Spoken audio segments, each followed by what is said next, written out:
Entrada 1, 2, 3, smile. Sakto naman nakita ko na bail kaya tinawanan niya ako. Day 3 na tayo ng ating Ramadan serye at ang pinaluto ay shakriya. Itong dish na to ay from Syrian cuisine. First, magpalambot tayo ng karning tupa with bones yan. Gagamitan natin ng pressure pot ng 30 minutes. May bisita kami today, nanay ng amo kong babae. Bakit may nagtanong ba? And then, agad ako ng maraming onion. Tapos, syempre, hot water. Hot water para mapadaling kumulo. For the soup naman, Ramadan soup pa din or gum soup. Same pa din to nung first day ng Ramadan series until kahapon, ito pa din to.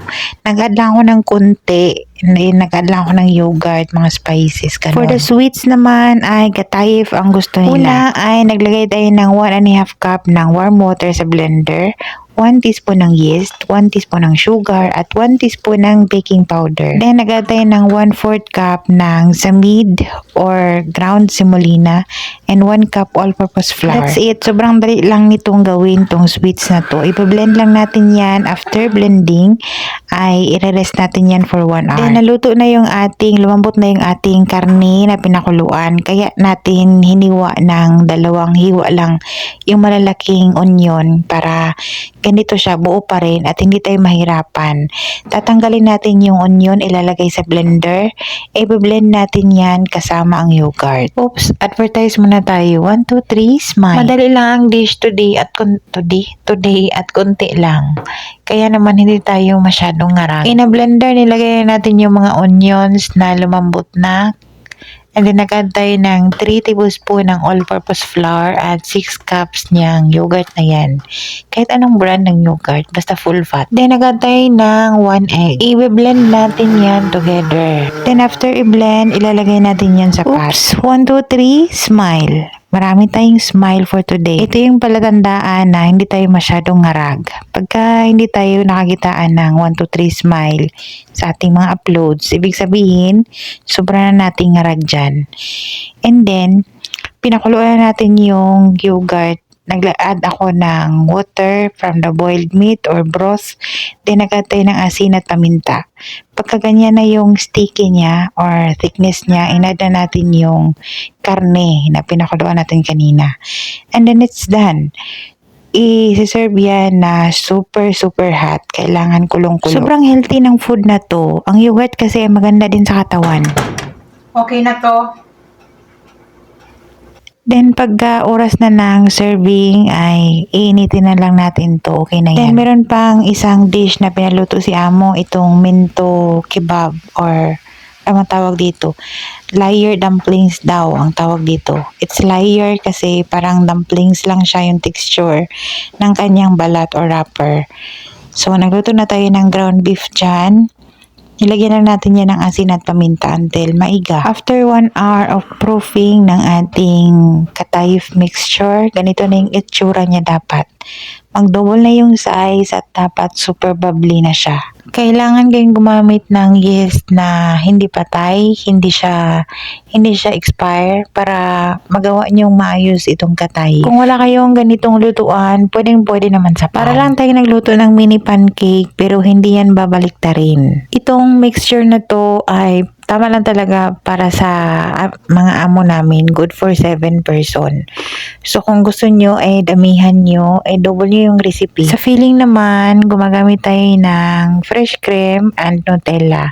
Itong fresh cream na to, ito din yung cream na ginagamit nila pagka kakain sila ng tamar or date. Sa paglagay ng filling, nag-iwan tayo ng konting space na walang filling para matupi natin or ma-pinch natin ng konti para ganito yung itsura niya. Basically, yung filling nito ay yung cream lang. Pero dahil sa mga bata, syempre, chocolate lover, naglagay tayo ng Nutella. Ang katayif ay may 2 kind.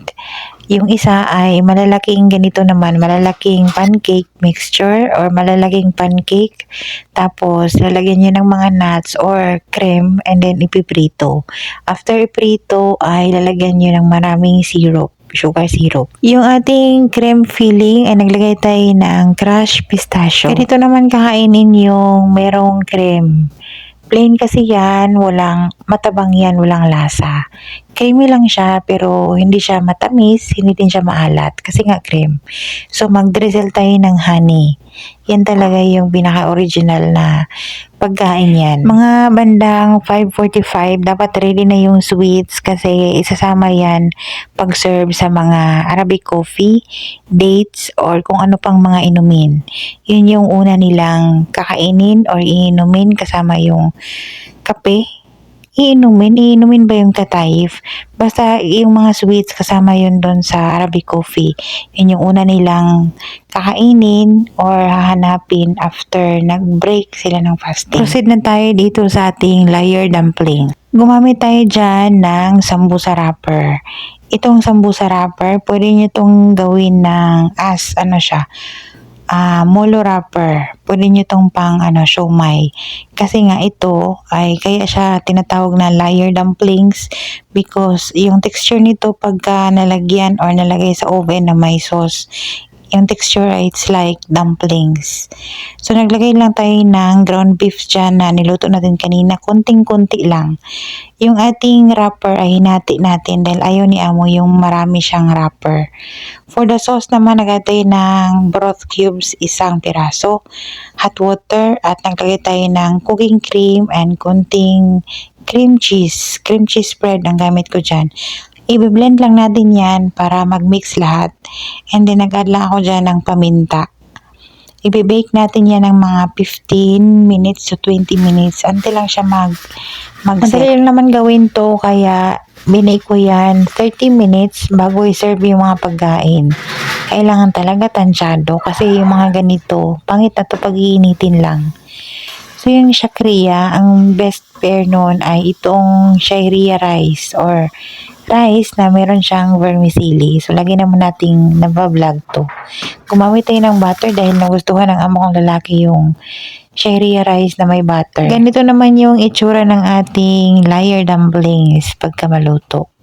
Dapat meron pa siyang sauce. Oras na to para initin ang lahat at naka-ready na yung mga mantika natin dyan, nakainit na. Kasi nga sa mga oras na yan, naghihintay na lang ilang minuto na lang para mag-adan or mag-break sila ng fasting. Hinihintay na lang yung prayer call na marinig namin. Saka ko ibubuhos yung mga sambusa sa mantika.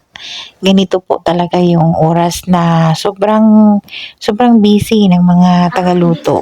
Kasi nga kailangan pantay talaga lahat at nakaplano or na-estimate mo na yung mga oras kung kailan mo lutuin yung sambusa, yung mga soup.